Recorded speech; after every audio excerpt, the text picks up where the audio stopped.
Through every single year, every single day, going back thousands of years ago, people have been hating on anything and any situation you could think of. It could have been the most wholesome, universally good thing of all time, and someone somewhere would find a way to have a problem with it. You could go back to ancient times, and I promise you there is someone in a crowd somewhere watching something incredible happen and finding something to get mad about. For me personally, I feel like it's just a part of human nature that's never gone away and probably never will. But the internet made it so much more worse. The internet took something that used to require at least some effort. Like before, you had to actually say something out loud to someone or write a letter or be physically present to show your negative opinion. But now you can hate on something from your bedroom at 2 in the morning and rage bait thousands of people with it. I'm convinced at this point that I could post a picture of a rock and within an hour there'd be comments finding something wrong with it. Like, this is just where we are at as a society right now. For example, Queso, he's one of the best streamers. His content is funny, he's consistent, and he comes across as one of the most down-to-earth people. And he has had the same setup for so long too, and I wouldn't blame him if he did, but he hasn't switched up who he is because he got bigger. And the hate he gets isn't even criticism about the content most of the time, it's just people finding any angle to be negative about. And it tells you everything about the nature of internet hating, that someone who is funny, consistent, humble,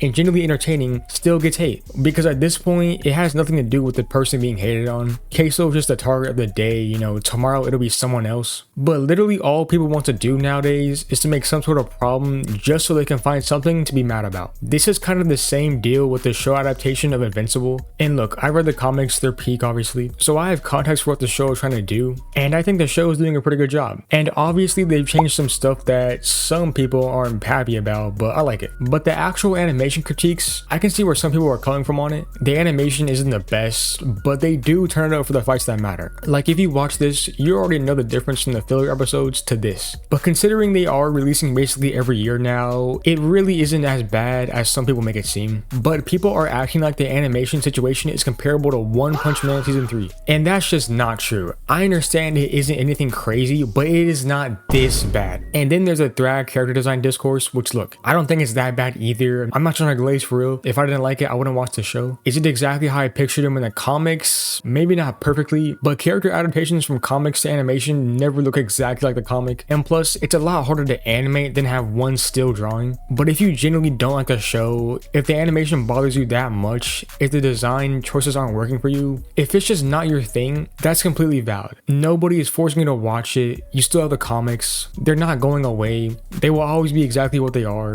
just enjoy them. But the thing that never makes sense to me is continuing to watch something you've decided you just don't like, just to have stuff to complain about. I mean, why are you 4 seasons in if you hate it? What are you getting from that experience? This kind of brought me to my next question though, and it's like, why do people hate? What is actually happening in someone's brain where they go out of their way to find something wrong with something that has nothing to do with them? And I think there are a few different categories of people here. These are the people who couldn't tell you why they feel compelled to comment negatively on things they don't like. They just do. It's like something triggers a reaction in them and they express it immediately without filtering it. The problem is when their opinion is always negative. It's like some people just want to be mad. The second category is people who get social reward from being negative. I mean, to be fair, negative takes do get engagement. If you post something positive about something, you might get some likes. But if you post something that is negative towards something popular, you're going to get people agreeing with you, people disagreeing with you, back and forth in their replies. And all of that engagement feels like something. It feels like your voice matters. And for some people, that's enough of a reason to keep doing it, regardless of whether they actually believe what they're saying or not.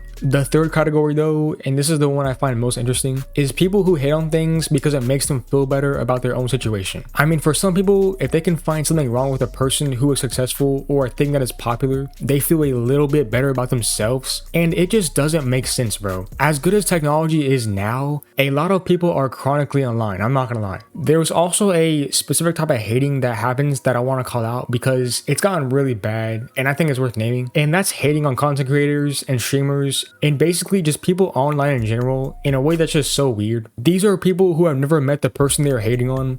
They watch the content, they consume it sometimes for hours, and then they go to the comments or to Twitter or wherever and they say things about that person that they would never say to anyone's face IRL.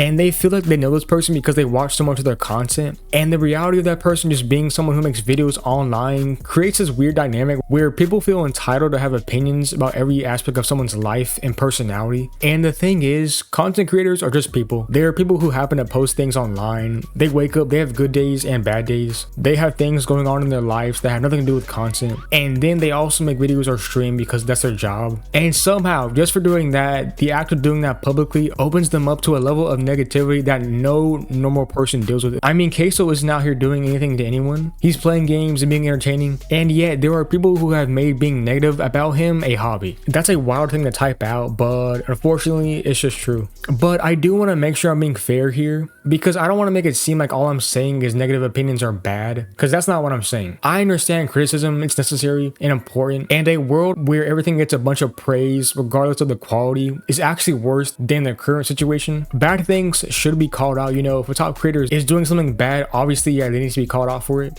But it's just not right when people take something that isn't bad and try and make it something that it's not, just to hate on it. Not even trying to improve anything. It's just negative energy looking for a target. Here is something that I think about that doesn't get talked about enough in these conversations. What does it actually cost you to just not hate on something? Like, what are you losing if you watch a piece of content, decide it's not for you, and just move on without leaving a negative comment or making a video about how bad it is, or dedicating any more of your energy into it? The answer is nothing. You move on, you find something you actually enjoy, you spend your time on that instead. The thing you didn't like continues to exist, but it's no longer taking up space in your everyday life. That's a completely good option that is available to every person on the internet at all times, and for some reason, people just never take it. Instead, they stay, they engage, they comment, they come back tomorrow to see if anything changed just so they can comment again. And all that time and energy that is going into being negative about something could be going into literally anything else. Learning something, creating something, watching something you actually enjoy, talking to people you actually like. Like, there's just no point in being so negative and hating. And the person or thing you're hating on is not affected by it the way you might think. It's like when people DM random athletes on like Instagram or something, like they are not going to see your message most likely. I mean, someone like Queso as well is not losing sleep over the hate. The hate just goes into the void, and the only person it really affects is the person who's doing it, because you are the one spending your day being negative. You are ruining the vibes for your own self. I do want to end this on something a little more positive though, because I don't want this whole video to just be me being negative about negativity, because that would just be a little ironic. But the other side for all of this is that genuine appreciation and support for things you actually like is way more powerful, and I think people underestimate it. And I think people underestimate it. When you go out of your way to say something is good, to share something you actually enjoyed,